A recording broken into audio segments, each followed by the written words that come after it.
சாமி சரணம். சாமியே சரணமையப்பா. நீங்கள் என்ன காட்சி பார்த்துட்ருக்கீங்கன்னா, நம்ம புண்ணியமான பம்பா நதியை என்டிஆர்எஃப் வீரர்கள் மற்றும் காவல்துறை அதிகாரிகள், தன்னார்வ தொண்டர்கள் சுத்தம் பண்ணக்கூடிய காட்சியை நீங்கள் பார்த்துட்டீங்க. நம்ம புண்ணியமான பம்பா நதியை பக்தர்கள் யாருமே அசுத்தம் செய்யாதீங்க. துண்டை விட்டுட்டு போகிறது, வேட்டியை விட்டுட்டு போகிறது, சட்டையை விட்டுட்டு போகிறது, அங்கேயே மாலையை கழட்டிட்டு விட்டுட்டு போய் பாவத்தை சேர்க்காதீங்க. நம்ம புண்ணியமான பம்பா நதி நமக்கு புண்ணியம் கொடுக்கக்கூடியது. அங்கே நீங்கள் ஏதாவது விட்டுட்டு போய் மேலும் மேலும் பாவத்தை சேர்த்துக்கிறாதீங்க. ஏன்னா பக்தர்கள் மண்டல மற்றும் மகர விளக்கு காலங்களில் லட்சக்கணக்கான பேர் வராங்க. நீங்கள் விட்டுட்டு அந்த துணி இருக்கக்கூடிய தண்ணியில் தான் அவங்களும் குளிக்கிறாங்க.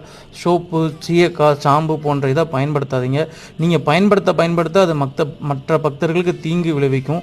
உண்மையாக விரதம் இருந்து வரக்கூடிய பக்தர்கள் இது போன்ற தவறுகளை செய்யாதீங்க. சாமி சரணம். சாமியே சரணம் ஐயப்பா.